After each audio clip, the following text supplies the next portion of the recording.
ইশকে funnier লেখিকা মেহজাবিন নাদিয়া পর্ব ৭। সকালের রোদের তীব্রতা বাড়ার সাথে সাথে ঢাকা শহরের চেনা কোলাহল যেন আরও দ্বিগুণ হয়ে প্রকাশ পাচ্ছিল। পিচঢালা পথ থেকে ওঠা তপ্ত ভাব আর গাড়ির হর্নের আওয়াজে চারপাশটা মুখরিত। তবে মিধানিবাসের দোতলার পড়ার ঘরে তখন এক অদ্ভুত থমথমে অস্থিরতা বিরাজ করছিল। অরি সোফায় বসে নিজের দুই হাত দিয়ে শক্ত করে মাথাটা চেপে ধরেছিল। ওর ফর্সা গাল দুটোতে এখনও রাগের সেই রক্তিম আভা স্পষ্ট, যা যেবার তীক্ষ্ণ চোখ এড়াতে পারছিল না। যেবার বাংলা দ্বিতীয় পত্র বইটা একপাশে রেখে অরির একদম মুখোমুখি এসে বসলো ও অরির কাঁধে একটা হাত রেখে বেশ কৌতূহলী ও সন্দিহান গলায় জিজ্ঞেস করলো, অরি, তুই কি কিছু লুকাচ্ছিস আমার কাছে? নিচে পানি আনতে গেলি আর ফিরে এসে বলছিস কোন কুত্তা নাকি তোর জীবন চিবিয়ে খেয়ে ফেলেছে। এই ভরা সকালে মিধানিবাসের ভেতরে তো কোনো রাস্তার কুত্তা ঢোকার সাহস পাবে না। তাহলে ব্যাপারটা কি? কাকে কুত্তা বললি তুই? অরি এক ঝটকায় মাথা তুলে জেবার দিকে তাকালো। ওর চোখের মণিতে তখনও শারিমের সেই চতুর বাঁকা হাসির উদ্ধত চেহারাটা ঘুরপাক খাচ্ছিল।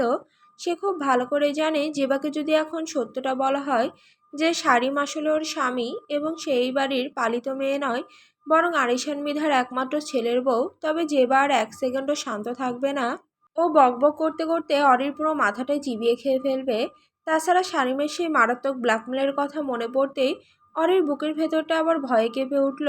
বাবা যদি কোনোভাবে অরির পরীক্ষার হলের সেই অনিচ্ছাকৃত ভুলের কথা জানতে পারেন, তবে ওনার আজীবনের সততা আর অরিকে নিয়ে গর্ব এক মুহূর্তে ভেঙে চুরমার হয়ে যাবে।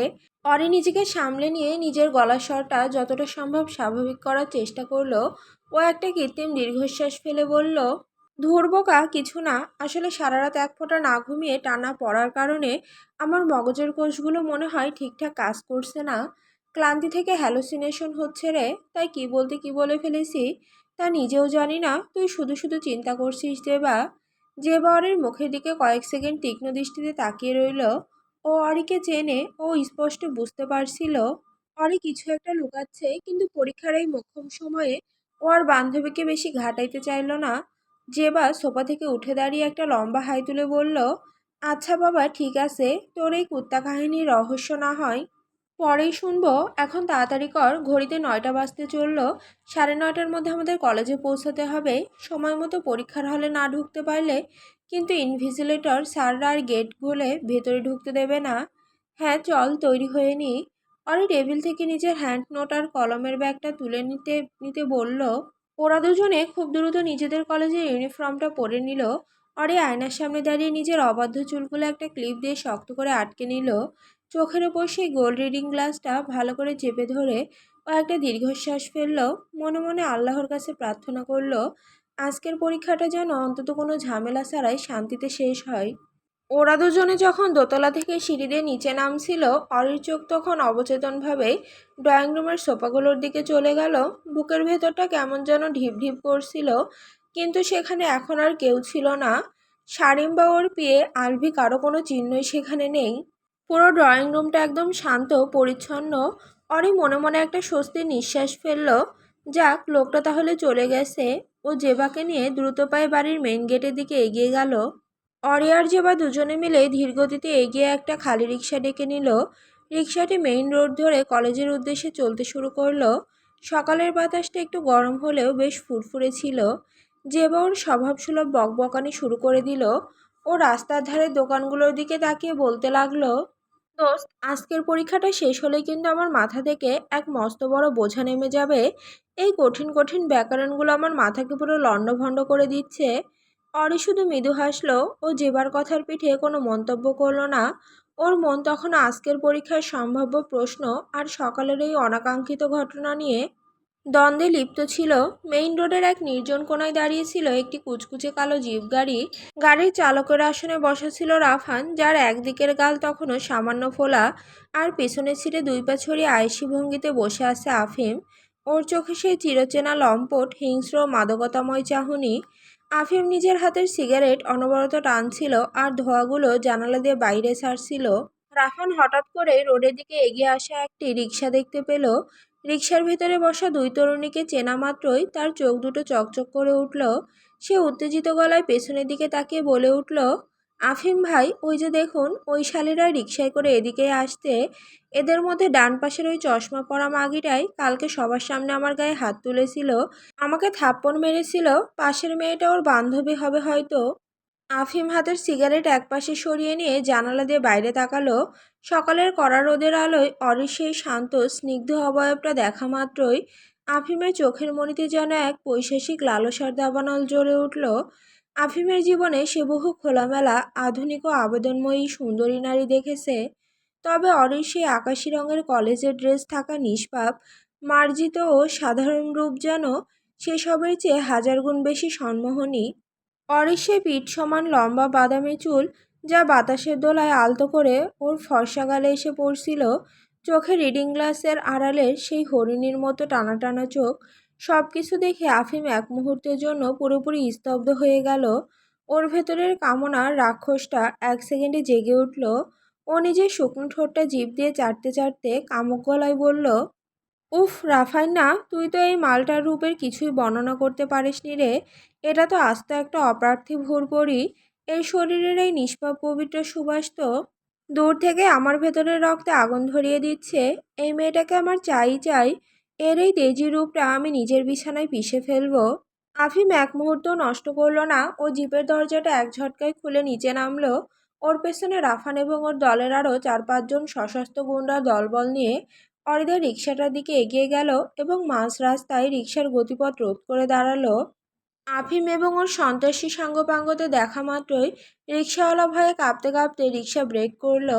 আফিম অরির একদম মুখোমুখি এসে দাঁড়ালো। ওর পরনে কালো রঙের শার্ট, বুকে 3টে বোতাম খোলা, গলায় সোনার মোটা চেইন, আর চোখে এক নোংরা কুৎসিত চাহনি। আফিমকে এলাকার সবাই চেনে। একে দেখা মাত্র রিকশাওয়ালার সিট থেকে নেমে ভয়ে রিকশা ফেলে এক দৌড়ে সেখান থেকে চম্পট দিল। জেবা আফিমকে দেখা মাত্রই আতঙ্কে শিউরে উঠল। ও অরির হাতটা শক্ত করে চেপে ধরল। ও কাঁপতে কাঁপতে ফিসফিসিয়ে বলল, অরি, সর্বনাশ হয়েছে। এই লোকটা এই এলাকায় সবচেয়ে বড় কুখ্যাত খুনি আর মাস্তান, আফিম খন্দকার। ও বড্ড খতরনাক রে অরি, পুলিশও ওর কিছু করতে পারে না। চল আমরা রিক্সা থেকে নেমে উল্টো দিকে পালাই। অরি জেবাকে শান্ত করার জন্য ওর হাতটা একটু চাপ দিল। ওর নিজের ভেতরের রাগটা তখন ফুটন্ত লাভার মতো ফুটছিল।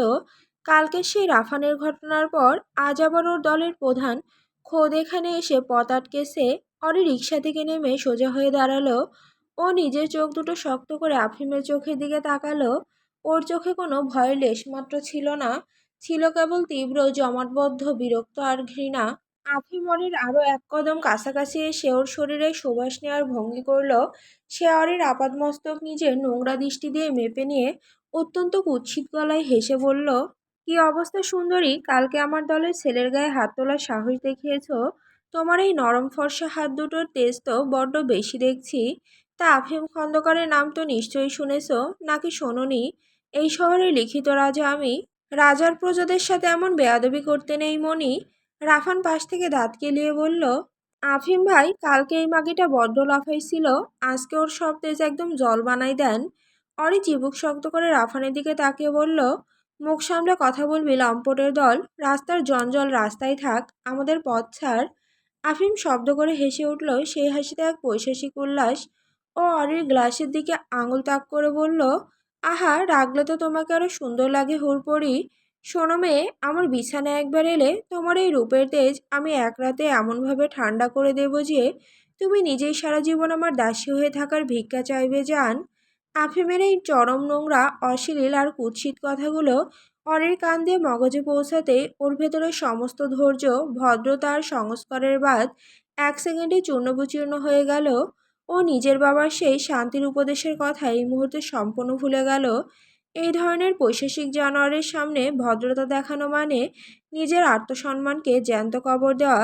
জেবা অতিরিক্ত ভয় পেয়ে বলল, ভাইয়া প্লিজ আমাদের যেতে দিন, আমাদের পরীক্ষা আছে, আমাদের ছেড়ে দিন। চুপ কর জেবা, এদের মতো জানোয়ারদের কাছে অনুমতি চাচ্ছিস কেন? অরি সিংহের মতো গর্জে উঠল। আফিম বাঁকা হেসে বলল, বাহ, খাঁচার পাখি তো দেখি ভালোই ডাকতে পারে। তা আমার ডেরাই চলবা নাকি এখানেই? আফিম ওর নোংরা কথাটি শেষ করার সুযোগ পেল না। পুরো রাস্তাবাসীকে স্তব্ধ করে দিয়ে সমস্ত চরাচর কাঁপিয়ে একটা বিকট চটার শব্দ হলো। অরি আর এক মুহূর্ত সময় নষ্ট করেনি। ও কোনো কথা না বলে এক ঝটকায় নিজের ডান পায়ের শক্ত চামড়ার কলের জুতোটা পা থেকে খুলে ফেলেছিল এবং নিজের শরীরের সমস্ত শক্তি এক জায়গায় করে ওটা দিয়ে আফিমের গালে এক মস্ত বড় থাপ্পড় কষিয়ে দিল। জুতোর জোর এতটাই তীব্র আর আকস্মিক ছিল যে আফিমের মাথাটা এক ঝটকায় বাম দিকে ঘুরে গেল। ও দুই কদম পিছিয়ে গেল। জুতোর শক্ত শোল এর আঘাতে ওর ঠোঁটের কোণ ফেটে ফিনকি দিয়ে তাজা লাল রক্ত বের হয়ে এলো। ওর সেই শ্যামলা গালে জুতোর সোলের নিখুঁত দাগটা স্পষ্ট বসে গেল। চারপাশে সাধারণ পথচারী, অন্যান্য রিকশা চালক আর রাস্তার ধারে দোকানের মানুষজন এই দৃশ্য দেখে আক্ষরিক অর্থেই চোখ বড় বড় করে নিঃশ্বাস বন্ধ করে স্তব্ধ হয়ে দাঁড়িয়ে রইল। কেউ একটা টু শব্দ করার সাহস পাচ্ছিল না। এই শহরে আফিম খন্দকারের মতো সন্ত্রাসীর গালে একটা কম বয়সী মেয়ে জুতা দিয়ে থাপ্পড় মেরেছে, এই অলৌকিক অকল্পনীয় দৃশ্য দেখার জন্য কেউ প্রস্তুত ছিল না। রাফান আর ওর দলের চামচারা তো হতভম্ব হয়ে রেগে একদম ফায়ার হয়ে গেল। তারা চট করে পকেট থেকে ছুরি বের করতে চাইল। অরি অত্যন্ত শান্ত ভঙ্গিতে জুতাটা আবার পায়ে গলিয়ে নিল। ও আফিমের দিকে তীব্র বজ্রকঠিন ও ঘৃণা দৃষ্টিতে তাকিয়ে অত্যন্ত শুদ্ধ ও কড়া ভাষায় বলল, মুখ সামলে কথা বলবি কুৎসিত জানোয়ার। মানুষ হতে পারিসনি, অন্তত ভদ্র হতে শেখ। নয়তো এই জুতো দিয়ে তোর মতো লম্পটদের নোংরা মুখ আমি প্রতিনিয়ত থেতলে দিতে পারি। নিজের নোংরা লালসা নিজের নোংরা ডেরায় গিয়ে দেখাবি। রাস্তার মেয়েদের দিকে চোখ তোলার আগে নিজের কাফনের কাপড় কিনে রাখিস। আমাদের পথ থেকে সর। কথাটা শেষ করে অরি আর এক সেকেন্ডও আফিমের বা ওর দলের কোনো প্রতিক্রিয়ার জন্য দাঁড়ালো না। ও যেবার হাতটা শক্ত করে ধরে ওকে টেনে নিয়ে ঝড়ের গতিতে মেইন রোড পার হয়ে কলেজের গেটের দিকে এগিয়ে চলে গেল। জেবা তো তখনও ভয়ে, বিস্ময় আর আতঙ্কে কাঁপছিল। ও শুধু বান্ধবীর এই রুদ্রচণ্ডী ভয়ঙ্কর রূপ দেখে স্তব্ধ হয়ে জাদুমন্ত্রের মতো ওর পেছনে পেছনে ছুটছিল। এদিকে মাঝ রাস্তায় দাঁড়িয়ে থাকা আফিম কয়েক সেকেন্ড সম্পূর্ণ পাথরের মূর্তির মতো স্তব্ধ হয়ে রইল। ওর দলের ছেলেরা ভাই ভাই করে চিৎকার করে উঠলে আফিম হাত তুলে ওদের থামিয়ে দিল। ও নিজের ডান হাতটা আলতো করে নিজের রক্তাক্ত গালে ছোঁয়ালো। আঙুলের ডগায় ঠোঁটের কোণে সেই তাজা গরম রক্ত লেগে আসতেই ওর চোখ দুটো লাল বর্ণ ধারণ করলো। কিন্তু আশ্চর্যের বিষয় হলো ওর মুখে কোনো রাগের বা হিংস্রতার চিৎকার ফুটে উঠল না, কোনো গালি বের হলো না। বরং ও একদৃষ্টিতে পলকহীনভাবে অরির চলে যাওয়ার দুরন্ত অবয়বটার দিকে তাকিয়ে রইল। অরির তেজ, জুতোর বাড়ির সেই অভূতপূর্ব অপমান আর ওর মুখে সেই কড়া ধমক সবকিছু আফিমের অপরাধী মগজে এক ভিন্ন ধরনের উগ্র উন্মাদনার সৃষ্টি করল। সে নিজের জীবনে কোনোদিন কোনো মানুষের কাছ থেকে, বিশেষ করে কোনো মেয়ের কাছ থেকে এমন অবহেলা, আঘাত বা প্রত্যাখ্যান পায়নি। সবাই ওর নামে কাঁপে, আর এই মেয়েটা ওকে জুতো পেটা করলো। অরির এই অসম্ভব আর তীব্র যে তেজ দেখে মনে মনে ওর প্রেমে সম্পূর্ণ অন্ধ ও পাগল হয়ে গেল আফিম। সে বুঝতে পারল এই মেয়েটা অন্য 10টা মেয়ের মতো সস্তা বা সাধারণ নয়। ও এক অপার্থিব পবিত্র অগ্নিকন্যা, যাকে শুধু ভোগ করা নয় বরং নিজের জীবনে চিরতরে বন্দি করায় এখন ওর একমাত্র পৈশাসিক নেশা ও সাধনা।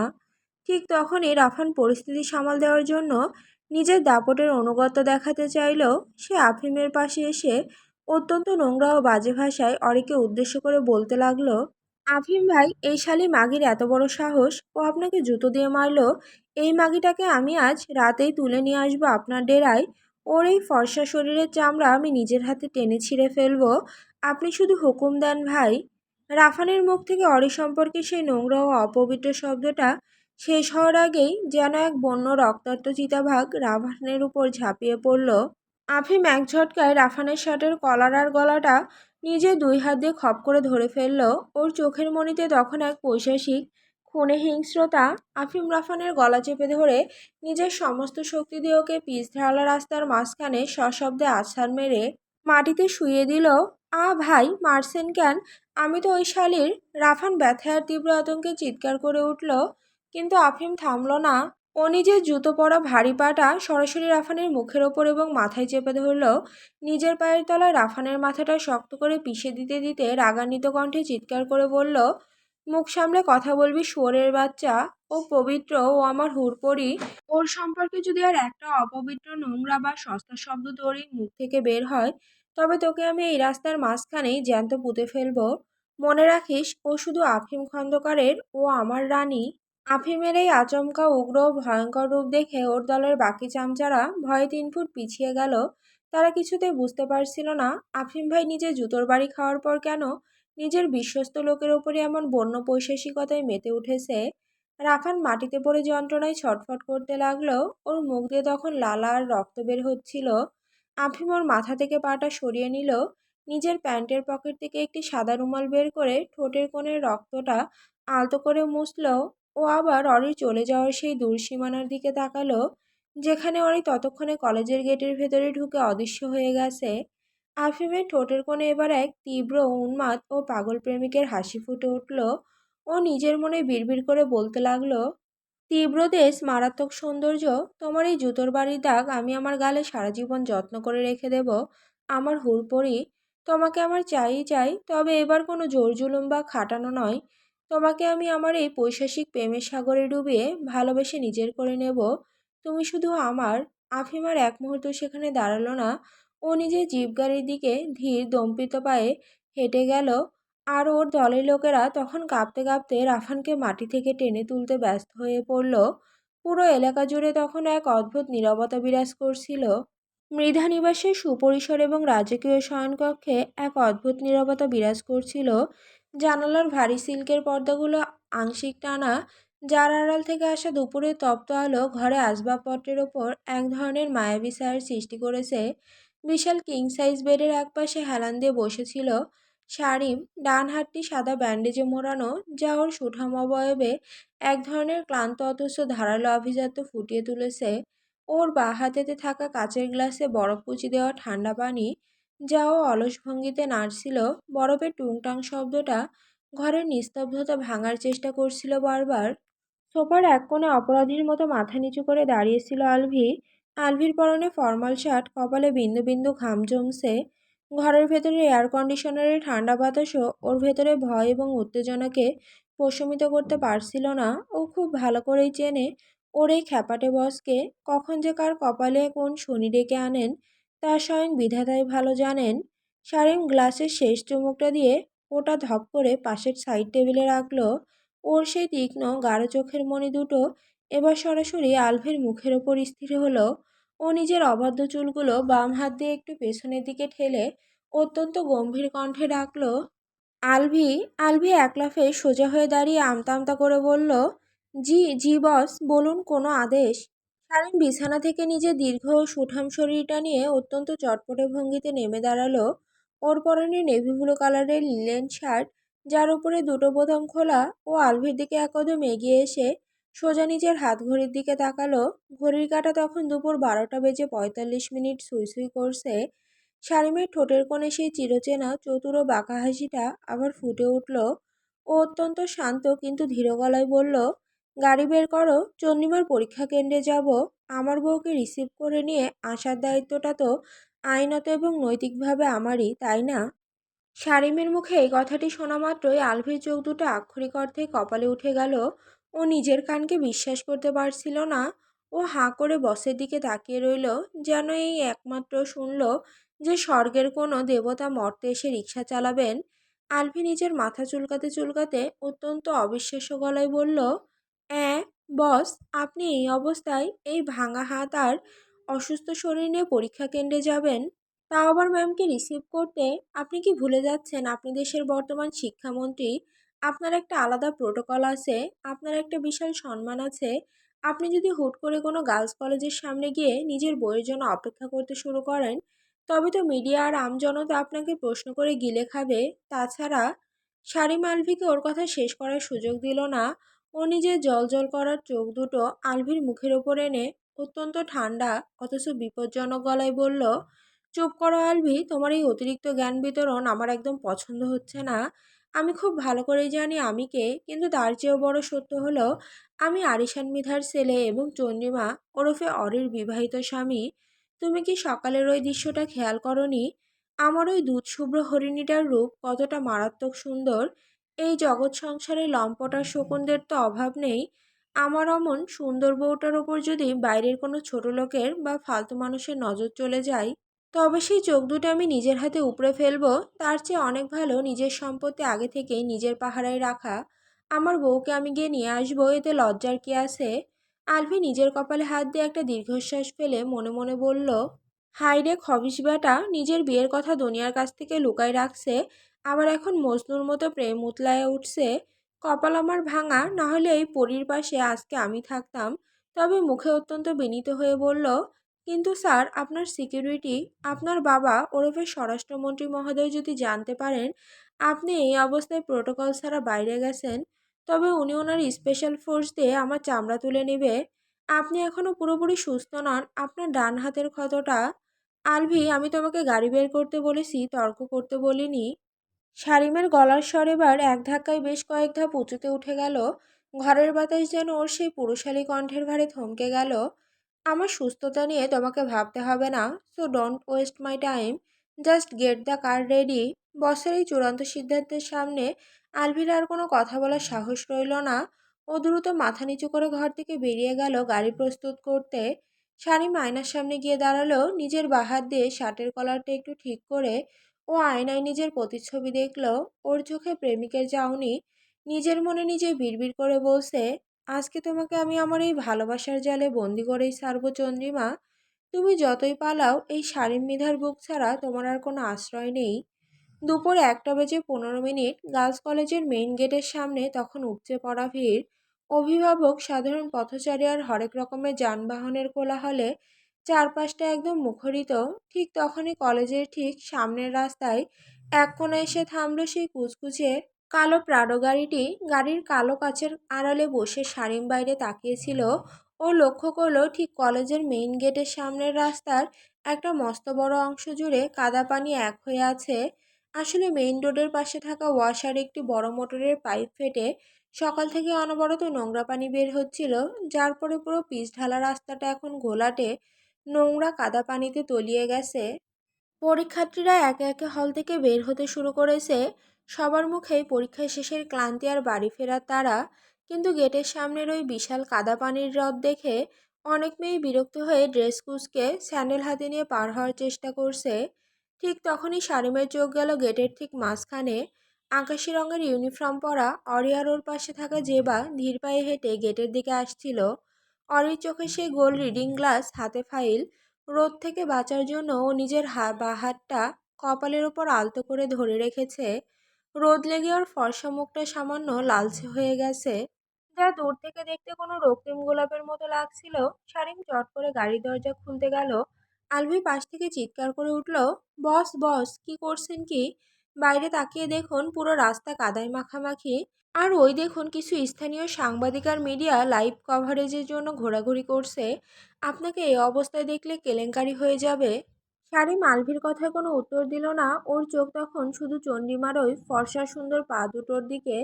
শারীম মনে মনে ভাবল, আমার ওই পবিত্র পরীটাই নোংরা কাদা পানির ওপর দিয়ে হেঁটে আসবে। ওর ওই সুন্দর পায়ে এই পৃথিবীর কোনো নোংরা ধূলিকণা লাগুক, তা আমি বেঁচে থাকতে কখনোই হতে দেব না। শারীম এক মুহূর্ত চিন্তা করল না। ও নিজের পায়ের দামি চামড়ার জুতো জোড়া গাড়ির ফ্লোরে খুলে রেখে দিল। সম্পূর্ণ খালি পায়ে নিজের পরনের দামি লিলেন প্যান্টটা সামান্য উপরে গুটিয়ে ও গাড়ি থেকে নিচে নেমে পড়ল। ওর এই আকস্মিক কাণ্ড দেখে আলভি নিজের গালে একটা চড় মেরে গাড়ি থেকে নামলো। শিক্ষামন্ত্রী আবরার শারীনকে এভাবে প্রোটোকল ছাড়া খালি পায়ে কাদা পানির মধ্যে নামতে দেখে আশেপাশের আমজনতা, অভিভাবক এবং কলেজের সিকিউরিটি গার্ডরা আক্ষরিক অর্থেই শকড হয়ে গেল। সবাই একে অপরের দিকে তাকাচ্ছিল আর ফিসফিস করছিল, আরে ওটা শিক্ষামন্ত্রী শারীন মিধা না? ওনার এখানে কি কাজ, তাও আবার খালি পায়ে কাদার মধ্যে? এদিকে অরিয়ার্যে বা গেটের সামনে এসে ওই নোংরা কাদা পানি দেখে থমকে দাঁড়িয়েছিল। যেভাবে বেশ বিরক্ত হয়ে বলল, ধুর শালা, এই আমাদের দেশের অবস্থা, একটা কলেজের সামনে এই অবস্থা করে রাখছে, এখন এই কাদা পানি পার হব কেমনে? ইউনিফর্ম তো সব শেষ। অরি একটা দীর্ঘশ্বাস ফেলে নিজের জুতো পরা পায়ের দিকে তাকালো। এরপর যেই মাত্র এক পা কাদার দিকে বাড়াতে যাবে, ঠিক তখনই চারপাশের মানুষের গুঞ্জন আর কোলাহল ভেদ করে এক অত্যন্ত পরিচিত গম্ভীর ও অতিশয় পুরুষালী কণ্ঠস্বর ভেসে এলো, একদম এক পাও সামনে বাড়াবে না চন্দ্রিমা। কণ্ঠস্বরটি শোনা মাত্রই অরির পুরো শরীরটা যেন বিদ্যুৎ স্পষ্টের মতো কেঁপে উঠল। ও অত্যন্ত অবাক হয়ে নিজের চশমাটা নাকের উপর ভালো করে চেপে ধরে সামনে তাকালো। সামনে তাকানো মাত্রই ওর চোখের মণি দুটো স্থির হয়ে গেল। হাতের থাকা ফাইলটি প্রায় পড়ে যাওয়ার দশা হলো। সোজা কাদা পানি মারিয়ে নিজের ডান হাতের ব্যান্ডেজটা বুকের সাথে আগলে রেখে অত্যন্ত দর্পিত ভঙ্গিতে এগিয়ে আসতে স্বয়ং মৃধা আবরার শারীম। ওর চোখ দুটো সরাসরি অরির চোখের ওপর স্থির। চারপাশের পুরো পৃথিবী যেন অরির কাছে এক সেকেন্ডের জন্য থমকে গেল। জেবা শারীমকে এই অবস্থায় দেখে নিজের চোখ দুটো গোল গোল করে অরিকে কনুই দিয়ে একটা গুঁতো মেরে বলে উঠল, অরি তুই একটু দেখ তোর সেই ভাই মানে আমাদের দেশের ইয়াং অ্যান্ড ড্যাশিং শিক্ষামন্ত্রী স্যার এখানে কেন? উনি কাদার মধ্যে খালি পায়ে হেঁটে তোর দিকে আসছে কেন রে? আমি কি স্বপ্ন দেখছি নাকি রে অরি? অরি কোনো উত্তর দিতে পারল না। ওর কপালে তীব্র চিন্তার আর রাগের ভাঁজ পড়ল। শাড়ি মরির একদম মুখোমুখি এসে দাঁড়ালো। কাদার সিটে ফোটা ওর দামি প্যান্টে লাগলেও ওর সেই ব্যক্তিত্বে কোনো কমতি ছিল না। ও অরির দিকে তাকিয়ে সেই চিরচেনা মাদকতা ভরা বাঁকা হাসিটা হাসলো। অরি নিজের রাগ সামলাতে না পেরে নিচু স্বরে অত্যন্ত কড়া গলায় বলল, মিস্টার শারীন মৃধা, আপনি এখানে এই অবস্থায় কি করছেন? আপনার লজ্জা করে না এত মানুষের সামনে?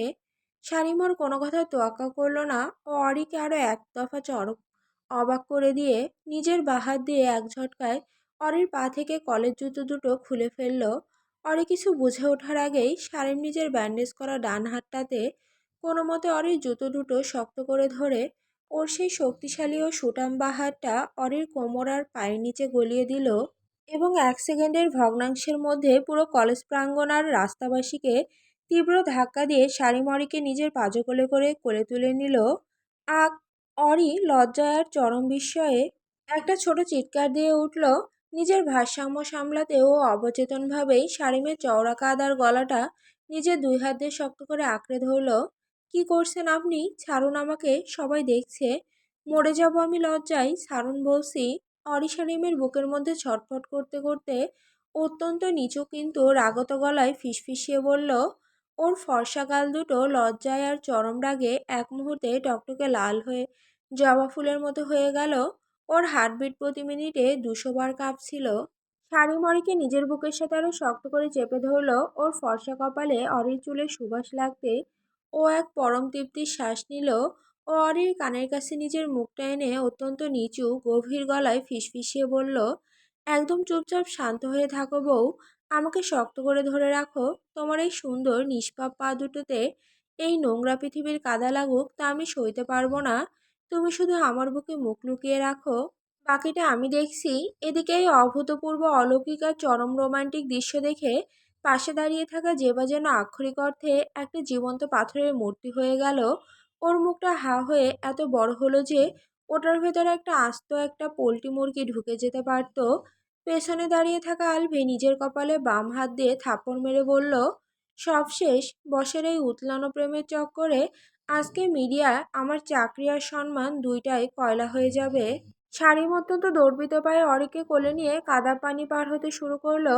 অরি লজ্জায় নিজের চোখ দুটো শক্ত করে বন্ধ করে শারিমের চওড়া বুকে নিজের মুখটা সম্পূর্ণ লুকিয়ে ফেলল।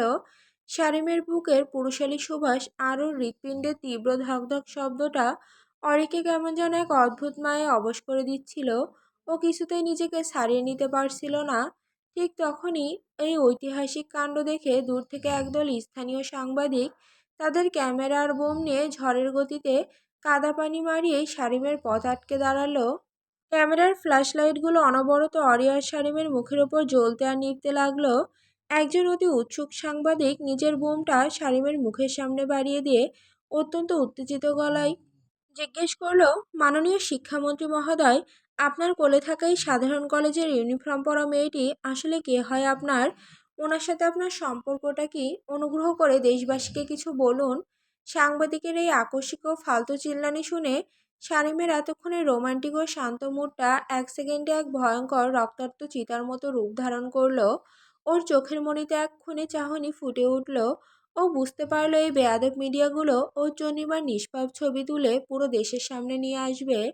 শারীম চট করে অরিকে নিজের বুকের সাথে আরো একটু উঁচিয়ে ধরলো যাতে ক্যামেরার লেন্সে অরির মুখটা কোনোভাবে স্পষ্ট না আসে।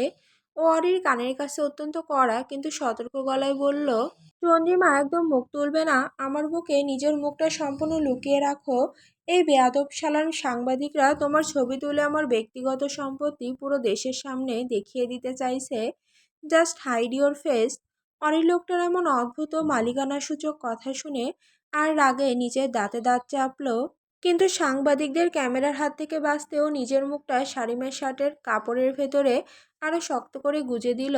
শারিম এবার নিজের সেই তীব্র বজ্রকঠিন চোখ দুটো সরাসরি ওই প্রশ্ন করা সাংবাদিকের চোখের উপর স্থির করলো। ওর ভেতরে সেই মন্ত্রীর রূপটা এক সেকেন্ডে জেগে উঠল।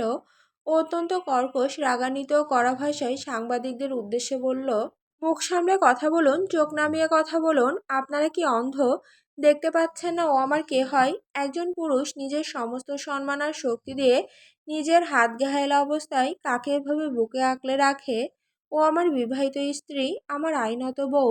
বউ ছাড়া আর কে হবে শুনি? শারিমের মুখ থেকে এই বউ শব্দটা শোনা মাত্রই যেন পুরো আকাশটা এক ধাক্কায় ওই সাংবাদিকের মাথার ওপর ভেঙে পড়ল। শুধু সাংবাদিকরা নয়, পাশে থাকা জেবা তো এই কথা শুনে নিজের ভারসাম্য হারিয়ে প্রায় আলভির গায়ের উপর পড়ে যাওয়ার দশা হলো। জেবা কাঁপতে কাঁপতে আলভিকে জিজ্ঞেস করলো, ভাইয়া, ওই বেটা কি বলল? অরি ওনার বউ, মানে শিক্ষামন্ত্রীর বউ আমাদের অরি? আলভি অত্যন্ত করুণ একখানা হাসি দিয়ে বলল, জীবন, আপনি একদম ঠিক শুনেছেন। ওই খবিশ বস আর আপনার ওই বান্ধবী 5 বছর আগে থেকে বিবাহিত। এখন আমাদের কপাল পোড়ার পালা। এদিকে এই সাংবাদিকটি শারিমের এই রুদ্র রূপ দেখে সামান্য থতমত খেয়েও নিজের টিআরপি বাড়ানোর জন্য আবার আমতা আমতা করে বলল, কিন্তু কিন্তু মন্ত্রী মহোদয়, আপনি তো কখনো নিজের বিয়ের কথা দেশবাসীকে জানাননি। এভাবে হুট করে একটা কলেজের সামনে। শারিম এবার চরম মেজাজ হারিয়ে অত্যন্ত কড়া গলায় ধমক দিয়ে বলল, আমার ব্যক্তিগত জীবন আমি দেশবাসীকে ঢোল পিটিয়ে জানাবো কিনা তা আমার ব্যাপার। আপনাদের মতো ফালতু মিডিয়াকে জবাবদিহি করতে আমি বাধ্য নই। শোন বেটা সাংবাদিক, আমার বইয়ের একটা ছবি যদি আজকে কোনো নিউজ পোর্টাল বা টিভিতে পাবলিশ হয়েছে, তবে তোদের ওই ক্যামেরা সহ তোদের পাশে আমি নিজের হাতে বাঁশ ঢুকিয়ে দেব।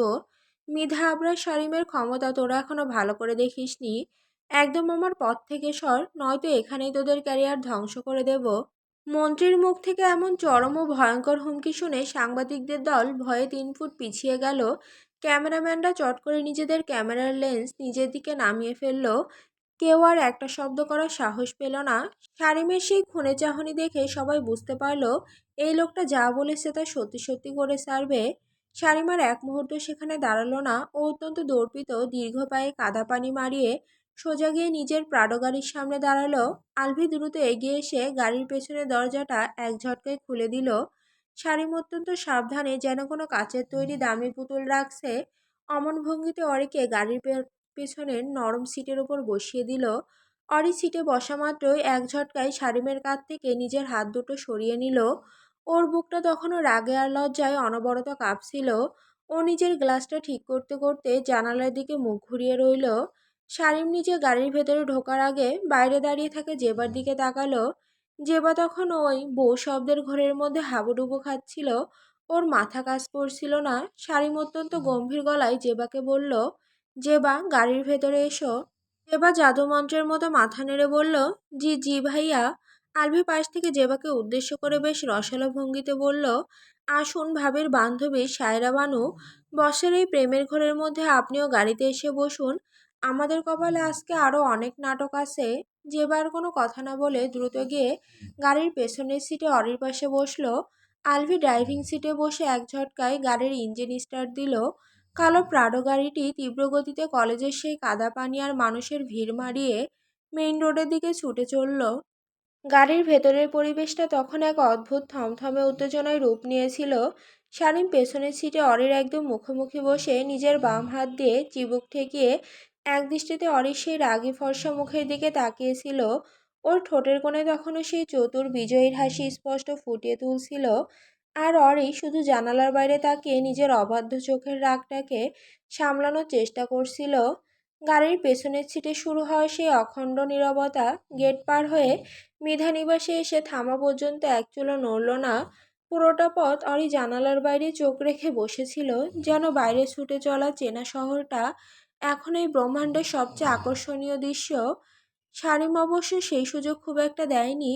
ও নিজের বাম হাত দিয়ে চিবুকটা ছুঁয়ে অত্যন্ত অলস কিন্তু তীক্ষ্ণ দৃষ্টিতে পুরোটা সময় অরির ফর্সা রাগে থমথম করা মুখটার ওপর চোখ বুলিয়ে গেছে। মাঝখানে শুধু জেবা কয়েকবার আর চোখে অরি আর শারিমের দিকে তাকিয়ে নিজের ঢোক গিলেছে। আর চঞ্চল মুখটা যে এই শতাব্দীর সবচেয়ে বড় রহস্যের মুখোমুখি দাঁড়িয়ে ছটফট করছে, তা ওর কুঁচকানো কপাল দেখলে স্পষ্ট বোঝা যাচ্ছিল। আলভির রিয়ার ভিউ মিররে বসের সেই মজনু মার্কা চাহনি দেখে মনে মনে কয়েকশো বার লা হাওলা পড়েছে, কিন্তু মুখে টু শব্দ করার সাহস পায়নি। গাড়ি এসে থামতেই অরি কারোর জন্য অপেক্ষা না করে নিজেই ঝটকা দিয়ে দরজা খুলে নেমে গেল। অরির দীর্ঘ বাদামি চুলগুলো পিঠে দোল খাচ্ছে। ও সোজা দ্রুত পায়ে বাড়ির ভেতরে প্রধান লিভিং রুমের দিকে এগিয়ে গেল। ওর পেছনে জেবা আর তারও কিছুটা দূরত্ব বজায় রেখে নিজের সে ব্যান্ডেজ করা হাতটা বুকের কাছে আগলে নিয়ে ধীর স্থির ভঙ্গিতে হেঁটে আসছিল শারিম। লিভিং রুমে পা রাখা মাত্রই অরির পায়ের গতি স্তব্ধ হয়ে গেল। ড্রয়িং রুমের বিশাল সোফায় কালো রঙের একটা জর্জেটের শাড়ি পরে বসে আছে নওমি। নওমির চোখ দুটো লাল হয়ে আছে। স্পষ্ট বোঝা যাচ্ছে সে আরিশান মিধার অনুপস্থিতির সুযোগ নিয়ে সরাসরি মন্ত্রীর অন্দরমহলে এসে ঢুকে বসে আছে শারিমের খোঁজে। শারিম লবি পার হয়ে লিভিং রুমে ঢুকতেই নওমি সোফা ছেড়ে এক প্রকার ঝড়ের গতিতে উঠে দাঁড়ালো। শারিমকে দেখা মাত্রই নওমির ভেতরে সমস্ত পাগলামি যেন এক নিমেষে চারা দিয়ে উঠল। ও কোনো দিকে না তাকিয়ে নিজের আত্মসম্মান পুরোপুরি বিসর্জন দিয়ে দুই হাত বাড়িয়ে শারিমের দিকে ছুটে এলো। শারিম, তুই এসেছিস? আমি জানতাম তুই আমার ওপর বেশিক্ষণ রাগ করে থাকতে পারবি না। প্লিজ শারিম, আমাকে এভাবে ফিরিয়ে দিস না। নওমি শারিমকে জড়িয়ে ধরার জন্য একেবারে গায়ের ওপরে এসে পড়তে চাইল, কিন্তু শারিম তো অন্য ধাতুতে গড়া। ও নওমির এই নির্লজ্জ ধেয়ে আসা দেখেই এক সেকেন্ডের মধ্যে নিজের দীর্ঘ শরীরটাকে ডানে সরিয়ে নিল এবং সোজা গিয়ে দাঁড়িয়ে থাকা অরির পেছনের অংশে নিজেকে লুকিয়ে ফেলল। 18 বছরের অরি, যার উচ্চতা শারিমের চওড়া ছাতির সমান, সে হঠাৎ করে নিজের সামনে শারিমের মতো 6 ফুট 2 ইঞ্চির এক বিশাল পুরুষকে ঢাল হিসেবে দাঁড়িয়ে পড়তে দেখে চরম থতমত খেয়ে গেল। শারিম অরির দুই কাঁধ নিজের বাম হাত দিয়ে আলতো করে ধরে ওর পেছনে পুরোপুরি আত্মগোপন করার ভান করল। ওর মুখটা অরির কানের একদম কাছে নিয়ে এসে অত্যন্ত ভীতু ও অসহায় বাচ্চাদের মতো সুর করে, কিন্তু লিভিং রুমে উপস্থিত সবার উদ্দেশ্যে শোনানোর মতো পরিষ্কার গলায় বলে উঠল, দেখো বউ, দেখো এই নির্লজ্জ বেডি কিভাবে তোমার জোয়ান মরদ জামাইকে মাঝ দুপুরে সবার সামনে খপ করে ধরতে আসে। এই হেতে একটা আস্ত ডাইনি রে বউ। এর আগেও একবার আমি কিছু বুঝে ওঠার আগেই আমার টাই ধইরা টান মেরে ঠোঁটে কামড় বসাই দিছে। একদম জবরদস্তি করে আমার ঠোঁটের পবিত্র কিস খায়া নিছে। অথচ ওই কিসটা তো আইনত এবং নৈতিকভাবে তোমার খাওয়ার কথা ছিল চন্দ্রিমা। তুমি থাকতে এই বেদুইন বেটি আমার ঠোঁটের কুমারিত্ব নষ্ট কইরা দিছে। তুমি এর একটা বিচার করো বউ। শারিমের মুখে অদ্ভুত কথা শোনা মাত্রই অরির ফর্সা মুখের চামড়া যেন বিরক্তি আর রাগে রিয়াক্ট করে উঠল। ও নিজের ঘাড় ঘুরিয়ে শারিমের দিকে তাকানোর চেষ্টা করলো, কিন্তু শারিম ওকে শক্ত করে ধরে রেখে নওমের দিকে আঙুল উঁচিয়ে রইল। যে বা এক কোণে দাঁড়িয়ে এসব মেলোড্রামা দেখতে লাগলো। ওর মনে হলো সে কোনো দামি মাল্টিপ্লেক্সে বসে লাইভ পারিবারিক comedy plus romantic thriller cinema দেখছে। আর আলভি যে মাত্র লিভিং রুমে পা রেখেছিল, সে শারিমের এই কুমারিত্ব নষ্টের ঐতিহাসিক ভাষণ শুনে দরজার চৌকাঠে ধাক্কা খেয়ে প্রায় পড়েই যাচ্ছিল। তবে আলভির চোখ তখন সোজা গিয়ে পড়ল কালো শাড়ি পরা জেদি চেহারা নওমির ওপর। আলভির বুকের বাঁ পাশে কেমন যেন একটা ওলটপালট হয়ে গেল। ও নিজের শার্টের পকেটে হাত দিয়ে বুকটা চেপে ধরল। মনে মনে বলল, আহা কি মারাত্মক ভালোবাসা। এই মেয়েরে যে নিজের করতে পারবে তার জীবন তো তেজপাতা হইলেও সার্থক। আলভি প্রথম দেখাতেই নওমির এই জিদ্দি রূপের প্রেমে হাবুডুবু খেতে শুরু করলো। এদিকে নওমি তো শারিমের কথা শুনে এবং শারিমকে একটা পিচ্চি মেয়ের পেছনে ওভাবে লুতুপুতু করে লুকিয়ে থাকতে দেখে রাগে অন্ধ হয়ে গেল। ও অরির দিকে নিজের তর্জনী উঁচিয়ে তীব্র কর্কশ গলায় চেঁচিয়ে উঠল, শারিম, তুই এই বাচ্চার পেছনে লুকিয়ে কি ফালতু তামাশা করছিস? আর তুই একে বারবার বউ বউ বলে কি নাটক করছিস? হ্যাঁ,